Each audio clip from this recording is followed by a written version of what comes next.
Hey, hey. All right. There we are. Okay, let's try this again. Oh, Aquarius and Mercury retrograde. Technological issues. I was just streaming, doing this video for 20 minutes or so, and then realized that I was set on Facebook only showing to me. So funny. Let's try this again. Let's see if anybody comes on. I'm going to start screen sharing and start over.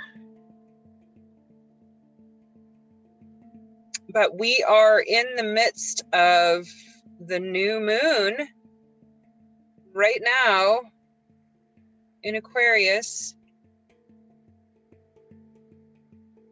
with the sun, Mercury retrograde, Venus, Jupiter, and Saturn. We are. Here's this massive stellium happening in Aquarius. I just spoke for 20 minutes basically to myself about it, but yeah, this is really a representation of the Age of Aquarius. And what does that mean? You know, what does that mean? What does that represent to us?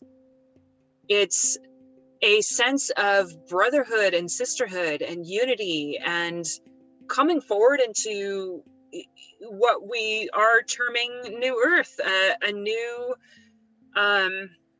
experience of what it means to be humans on this planet, right?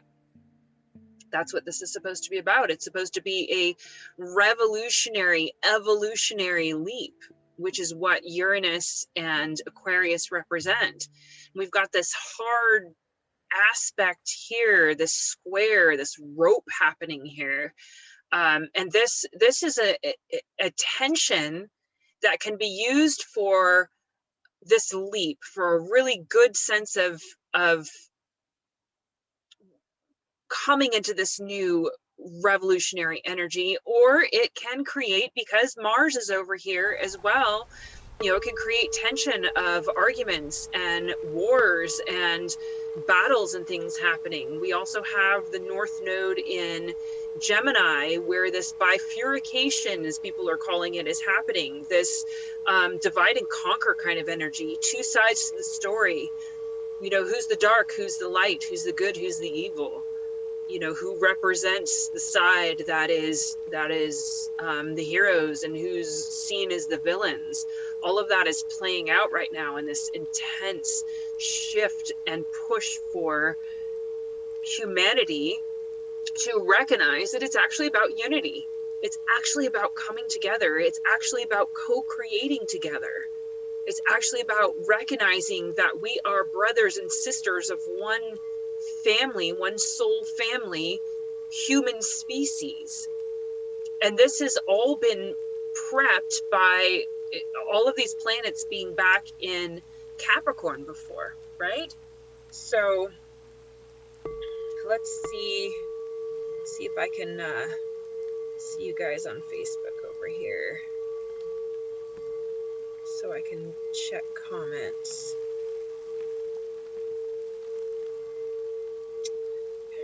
Still not showing up. Very strange.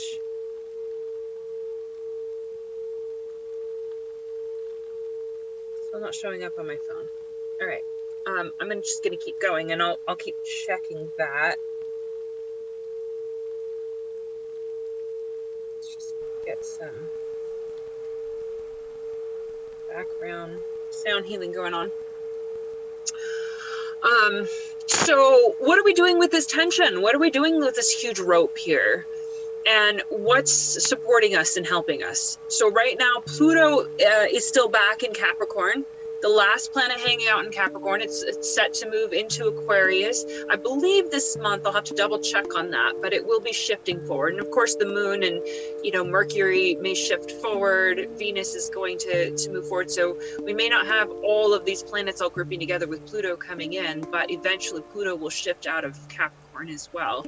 But this is the deep dive into, you know, many people are seeing, and this is the bifurcation again. Who's the ones that are in the cult that is believing something that isn't true, that is believing into the occulted kind of mind game, mind plays, you know, of what is really happening in reality, in the physical earth plane reality in this, and it's making us take a look at that. It's making us take a look at this deep dive into sex, death, and the occult is what Pluto represents. It rules Scorpio, and it is kind of that darker shadow side of humanity being shown. But you know, it's coming through on both sides, and both sides think that the other side is the one that's wrong, that's off. But really what's happening is there's a central point of unity, of humanity starting to really recognize and just take a look at what is the shadow within each storyline, what is the light within each storyline, and where do we come into a heart coherence. The moon moving into Aquarius yesterday to join this stellium, to create this stellium from 4 to 5 planets, is about the empathy, the compassion, the feeling, the feminine aspect. Venus being here with this, right? This is the empathy and compassion of coming into unity and coming into heart coherence together. Heart and mind between the moon and Mercury, feminine and masculine between the moon and the sun, and then Venus and Mars being squared off. We have a lot of working together with polar opposites, but tension there as well. So where's some keys of helping us work through this? Chiron is still in Aries, so our self-actualization, our healing of our self-identity wound, this is really important right here. Who are we? What do we believe? And where is our spiritual focus? If you notice, the only soft aspects we have here are sextile from Mars to Neptune and back to Pluto. So we've got Pluto that co-rules Aries. Mars and Pluto co-rule Aries. This focus here is on self-love, self-healing, self-identity wound. Who we are within the whole. And this Neptune and Pisces brings it back to this focus of, this is a spiritual transition. This is a spiritual awakening. This is a looking into, how does spirit embody through us? Who are we? And then how are we going to represent that within the whole? How are we going to come together and co-create in unity what would be the age of Aquarius, of sisterhood and brotherhood within humanity?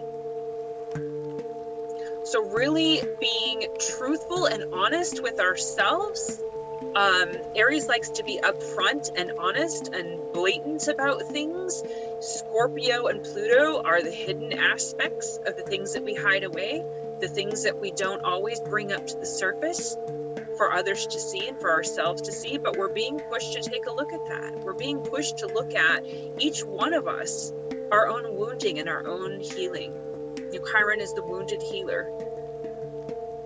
So this then takes us into the 13 sign chart, which is the leap that is made there is through Ophiuchus, which is ruled by Chiron. So again, we have Chiron is really this healing of the self aspect, is really the bridge of how we get through all of this. Really taking a look at ourselves, our own shadows, rather than pointing the finger at everyone else around us, right? So when you step over into the 13 sign chart, all of this stuff goes back into Capricorn. We're shifted back into what we saw a year ago within the 12 sign charts of the stellium within Capricorn. And if you go back to my other videos, the way that I described this and saw this is a restructuring of what we are agreeing on, of how we're manifesting within the physical plane. Capricorn and Saturn. Saturn is a taskmaster. Saturn is the matriarchal and patriarchal energies, the father and the mother. How are we stepping into the aspects of how we create together, how we manifest together? Are we looking to our ancestry, the patriarchy and matriarchy lineages of what have we created from the past? What structures and foundations have we created? What are we drawing from? And what needs to go? What needs to be shaken loose? Aquarius and Uranus, this is like the tower falling. This is the electrical lightning strike of the tower falling. And all of this structuring that we've done, all of this foundational work that we've done, if it's not working for the whole, if it's not bringing us into a sense of humanity coming into heart coherence with each other, it's got to fall. It's got to come apart. And Pluto has played that major role of the deep dive into the occulted hidden information, secret societies, government systems, things that were hidden within our religious systems, which would be Neptune and Pisces, all of that coming to the surface to be looked at and seen and restructured if it's not working. So in this system, we have Chiron back in Pisces. So again, this is a spiritual aspect of healing from what did we create within the religious structures? What did we create within how we were trying to understand what is God anyway? What is source? What is creator? What is this overall energy? What is spirit? And how does that represent? How is that represented through how we embody what we bring into the physical plane? We have to heal that. The age of Pisces was when all of our major religions started. If you look back in the time frame of it, that's when all the major religions started. Prior to that, the age of Aries, there was a lot of warring going on. There was a lot of fighting. There was a lot of struggle. But it was a birthing and coming into a new potentiality. But because we did not really fully complete the age of Aries, because we stayed kind of selfish and greedy and warlike in the age of Aries, coming into the age of Pisces, then all of those religious structures that we created to try to understand what is God, what is source, what is spirit, what is really creating and ruling this entire reality that we're in? Is it holographic? Where's it coming from? All of that still brought forward this wounded Aries energy, warring energy, selfish energy, not coming together as one species. And that is really what the Age of Aquarius represents, is healing that, bringing that all back together, bringing that forward together so that we can understand what are we agreeing upon to co-create and restructure within the earth element our reality. So back over here too, Uranus and Mars are in Aries in the 13 sign charts. So this push, this revolutionary, evolutionary push from Uranus and only 1 point Neptune in Aquarius is happening in Aries in this system. So it is a beginning, it's a birthing still. We have that strong square then happening between Mars and Aries, which would be the child, the innocence, squaring off with the mother and the father with Saturn and Capricorn. Again, still back here in the 13 sign charts, which is what we saw a year ago in the 12 sign charts. We had this setup going on then. Over here in the 13th sign charts, the North Node is in Taurus. So we have this trine happening with the North Node. What direction are we heading? How are we restructuring, and where do we want to go? The focus is still here with the earth element.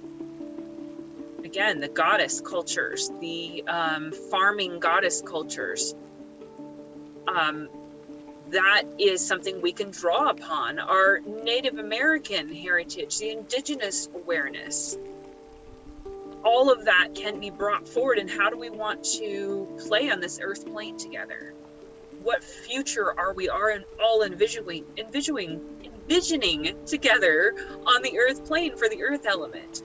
So, you know, back over here, that's happening between North Node and Gemini, actually being trine here to Mercury, nearly exactly 16 degrees, 17 degrees, you know, and within the orb, it's trining all of these planets here in the air element, which is very intellectual, right?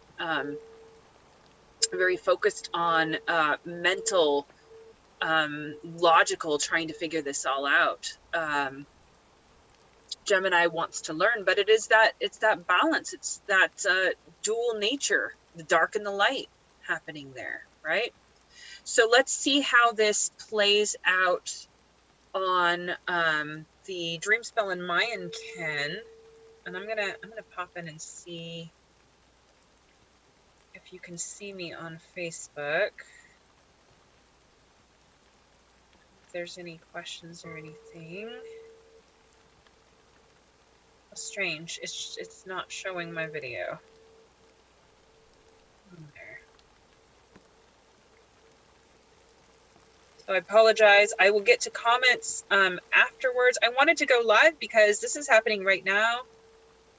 This new moon energy is happening right now. So just to be with you while I do this video, while we look at this, but you know, technology here, there's still a sense of separation. I'm with you, but I guess we have to communicate with telepathy, right? Because I can't see your comments. So when we come over here into the dream spell and Mayankin information, today we have a resonant blue storm. So here it is. Here's the lightning strikes. Here is the tower lightning energy that's coming through, causing all of those systems to get shaken up, catalyzing all of us all together.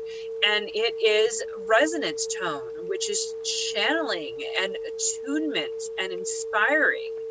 So the 7 is right in the middle of the wave spells, 13 days within a wave spell. 7 is right in the middle.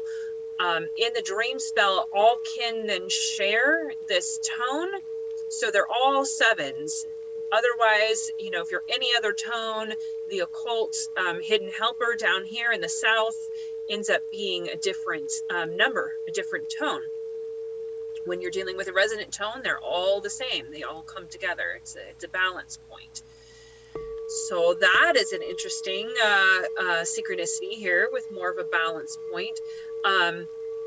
So our key here is I channel in order to catalyze inspiring energy. I seal the matrix of self-generation with a resonant tone of attunement. I'm guided by the power of magic, which is Blue Monkey. So we have a really powerful activation day happening right now during this new moon. The ability to channel each other, the ability to come into this heart coherence in a way that we are picking up on each other through this inner web, through telepathic communications, through the neural network lightning channels of what our brain represents. Anytime we have a lightning storm on the planet, it clears the ionosphere, it clears the air, it purifies the air, it charges the air. Blue storm is the thunder beings. It's a very powerful kin within the Mayan cosmology as well. We always have here, analog to blue storm, we have yellow sun, which is the enlightenment, universal fire, that spark of spirit in the God that the sun is, right? But notice that we have this balance point here of the moon as the antipod, always with blue storms. So on a new moon day, we've got this catalyzation between the sun and the moon. The moon is universal water, flow, and purification. So we're echoing over here this balance between fire and water, with the Aries and Mars energy and the Neptune and Pisces energy, by coming into air, which lightning happens from water and air joining together in clouds, and then the lightning itself is fire, and then it has to have the earth to have that communication of the lightning to even strike, right? So it's all elements coming together. The guide here being blue monkey, that is playfulness, magic, and illusions. So how are we casting our spells? What words are we using in our spelling and what we're co-creating together? Are we able to be innocent and playful with it? Are we getting lost in the illusions, which would be the shadow side of Pisces, right? Getting lost in the fantasy, getting lost in wanting to escape, escapism. Low side of Pisces is addictions, wanting to escape. But if we're able to see the illusions as also being our creativity, our fantasy, what can we imagine? What could we create with our magic and our innocent childlike nature to play together in order to catalyze and to transform and change what we're seeing within the balance of the sun and the moon, the masculine and the feminine. The occult hidden helper here is white wind.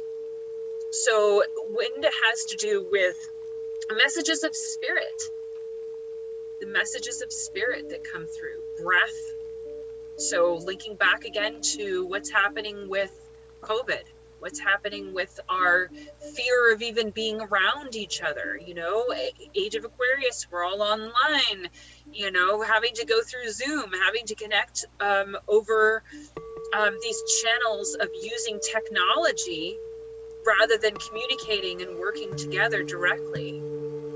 So what is spirit trying to tell us through all of this? And how can we learn to attune to each other at a deeper level to connect with this inner web of information and telepathic communication and connections? Because we have this fear picture coming up about COVID and passing that through our breath, passing that viral potential of people dying, of not making this leap, of our physical plane of existence being so out of balance, right? That spirit messages really need to be heard. They need to come through, right?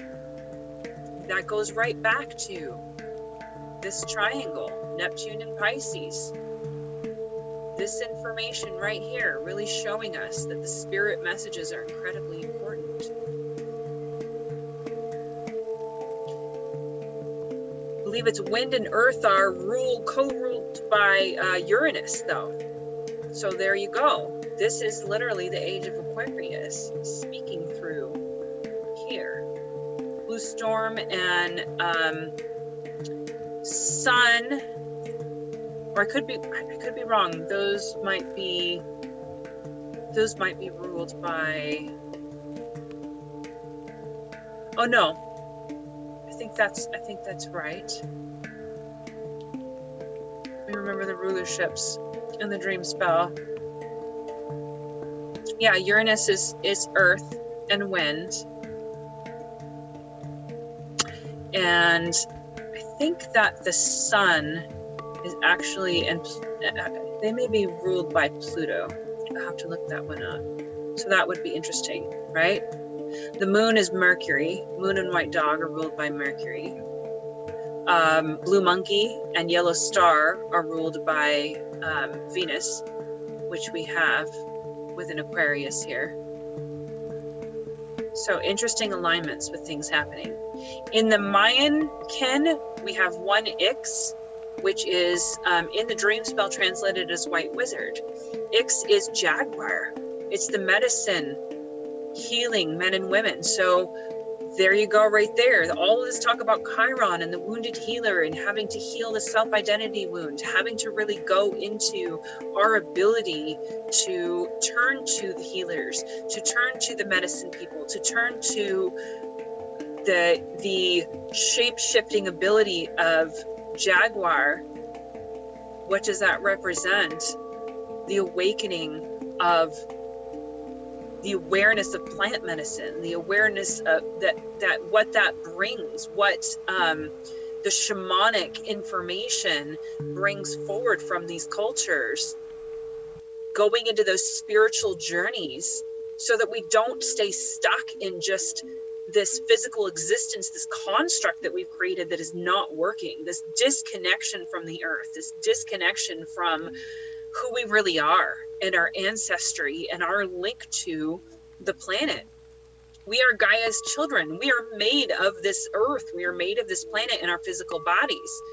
But our spiritual aspects coming forward in that and our ability to work with deeper levels of interdimensional spiritual awareness has to be healed and reintegrated. We need to recognize that we are of the earth, that we are from the earth, and that the things that we do to the earth reflect back on us. That's where the healing is coming through. So I showed a little bit here where white magnetic wizard, 1X, in the dream spell, what it becomes. It's the beginning of a new wave spell. And in the Zolkin calendar, it's right here. Here we are in the Mayan calendar over here. Whereas on the dream spell calendar, we're 7 storm down here, Kin 59. So 45 days ahead, we're way over here. When you add these two together, 7 Kawak or blue resonant storm added together with 1X or white magnetic wizard, you get an 8, 13, a red galactic skywalker, or 13 Ben in the Mayan kin. So this is the interplane, interdimensional traverser. This is the one that can walk between those worlds. This is the one that can bridge within this inner channeling of what's happening on multi-dimensional awareness, not just looking at the surface aspect, not just looking at, oh, what's going on, the surface aspect of the political scene within mainstream media. No, we have to look at all levels of awareness, all levels of reality in order to really understand what is going on. And when we're able to do that and have this broader spectrum of understanding what's happening from multiple different perspectives, then we can see the bifurcation and what's happening with North Node and Gemini and this split of duality that seems to be happening, this tension that could lead to war or it could lead to innovation and a whole new way of being. We have to be able to see the bigger picture. We have to come into this sense of Age of Aquarius, of coming together in unity, seeing all of it together, not just one side. It's not about, oh, well, this side is just following a cult and they're brainwashed and they don't know the truth, and there's all these things that are coming forward that are just subterfuge, that are just used to distract and distort the truth. And that is happening. that is happening. But what the truth actually really is an overarching, broader perspective. If we were to take a look at the Akashic records, we could see the totality of it. We could see what everyone is doing. We could see what every secret society is doing. We could see exactly the truth of the shadow and the light on both sides of the picture, right? And so that's what Red Galactic Skywalker is encouraging us to do. Galactic Tone 8 really is about harmonizing, modeling integrity. So where is our integrity in our exploring what it means to be wakeful, to be awake and aware within the space of the totality of everything? If we move way out into a galactic perspective, rather than just looking on the earth, rather just looking at one perspective, we will get an understanding of what's really happening from all angles, all mixed together. And it's really important that we recognize that we heal any shadow aspects of individuation in order to come together into a sense of an Age of Aquarius unity. It all really just shows here. If we look at this kin, this unified kin, in the dream spell, we have an analog of White World Bridger, which works with Red Skywalker. White World Bridger is the life cycles. So it's death and rebirth cycles. It's traversing the rainbow bridge. It's being able to speak across the veils. People who have passed, people who have died within this time period, they're not gone. Their spirits are not gone. They're still here with us. We can talk with our ancestors. We can talk with the people that have passed on, recognizing that there is a spiritual aspect. There are other layers and dimensional awarenesses, not just the physical plane, is incredibly important right now.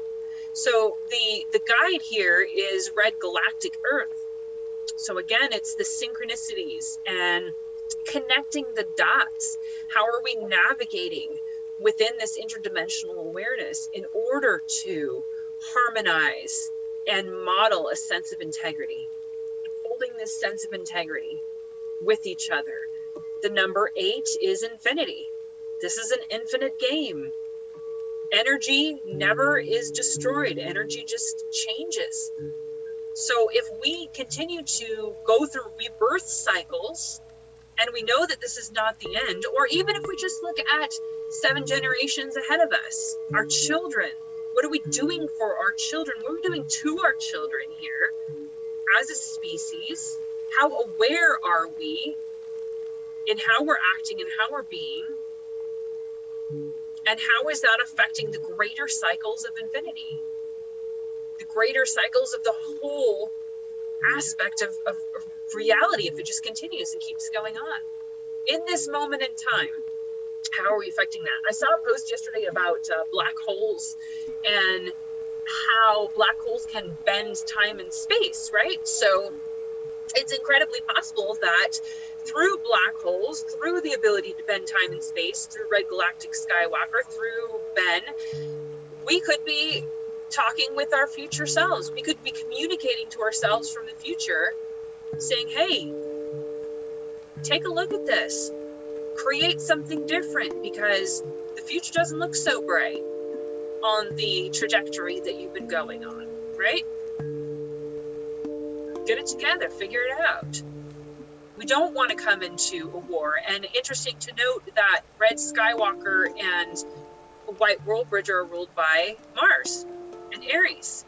So there is that sense of this healing that needs to happen. This healing that needs to happen. We're over here in the 13 sign chart. We've got Uranus and Mars and Aries.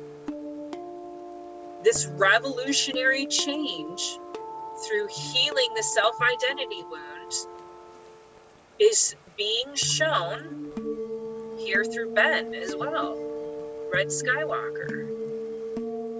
We can either utilize all of this energy to recreate and re-begin again and recognize that it's an infinite game and there's cycles of rebirth and that our karmic repercussions of what we're putting forward matter, that generationally our children, how they're going to deal with what we've done, what we're continuing to do in this now moment, how it all connects. So the antipod, what we're working on integrating here is blue night. So blue galactic night. Night is the feminine side of Saturn. It is about abundance and dreaming and intuition. So our abundance, our ability to connect with abundance here on this planet, our ability to bring forward the goddess energy, the feminine energy, the nourishing, nurturing, intuitive side of ourselves is what is informing all of this, right? So the occult hidden helper here, 8 always reflects with a 6 as the occult. That would be a rhythmic tone, so a yellow rhythmic star. So again, balance shows up, balance and equality and organization. Yellow star in Dream Spell is art and elegance and beauty. And in the Mayankin, it's originally rabbit. It originally has to do with peace. It has to do with the beauty way. It has to do with how are we walking within our artistic co-creation ability here on this planet. Are we in balance with that? Are we in harmony with that? Is there a sense of equality that can come through?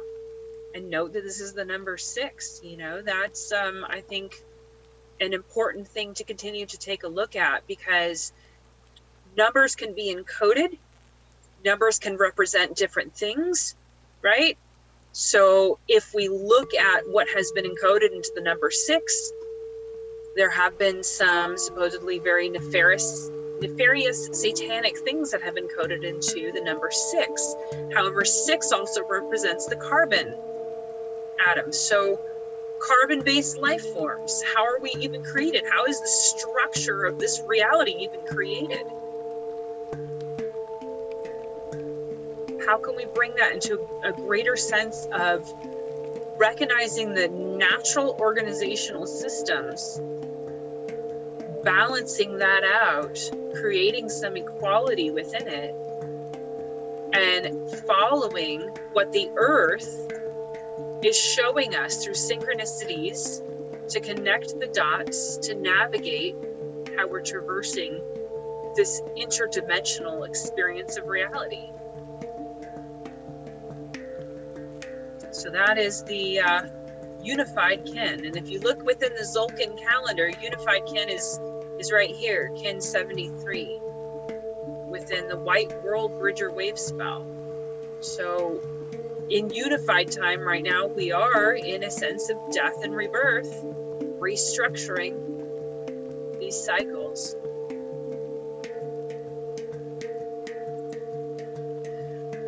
So there it is, how it all comes forward and together on this new moon, either in Aquarius in the 12th sign astrology or in Capricorn in 13th sign astrology.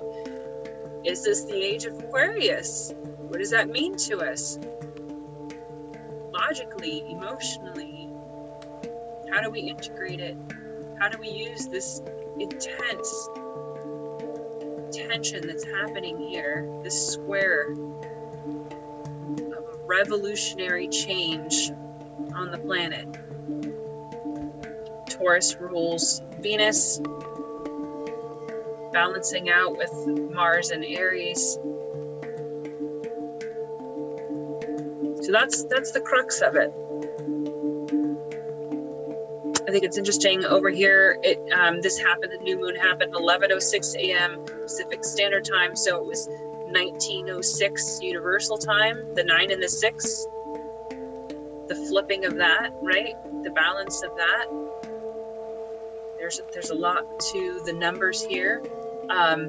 It happened at 16 degrees, or 16 minutes within Aquarius, 23 degrees, sun and moon, 16 degrees, Mercury. But look at all these 16s, the seconds lined up, or I'm sorry, the minutes lined up. So there you have that 666 carbon atom. Again there, what does 23 represent? It's a good question. What is 23 in numerology? I'm not sure on that one. I'm sure someone will note that within the degrees. We've got Saturn at 6 degrees in Aquarius, Chiron at 6 degrees Aries, 12 degrees, 18 degrees, multiples of 6 here, 12 degrees. Jupiter and Venus are exactly conjunct at 12 degrees. That's a benefit, that's a boon. That's the feminine goddess energy really being supportive here. We have a gift here. We have a huge potential here for expansion, for really bringing all of this tension forward, this energy forward, and making it something positive, making it a rebirth, making it a revolutionary leap within consciousness and within how we actualize that on the planet. All right, well, that's from my perspective. I'm sure there are numerous other astrologers out there today speaking about what's going on. I'm curious to look into a little bit more about what people have said. I haven't had a chance to catch up with others yet. But it's a powerful day. It's a powerful day. Enjoy it. Do something to bring your heart and mind coherence together. Do something to really support your emotional intelligence. And new moons are always about, what are we re-beginning? What are we starting? What do we want to infuse into this next cycle, right?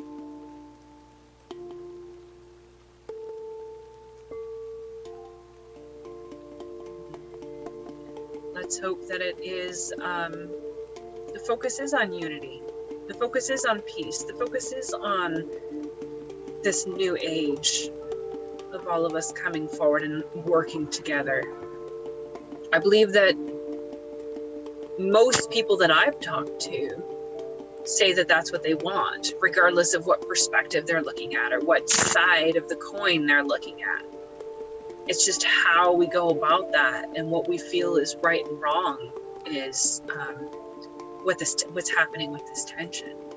But if we look at the basics of it, that we all want to be able to thrive in our lives on this planet. We want to be able to feel our creativity and our self-actualization, why we're here.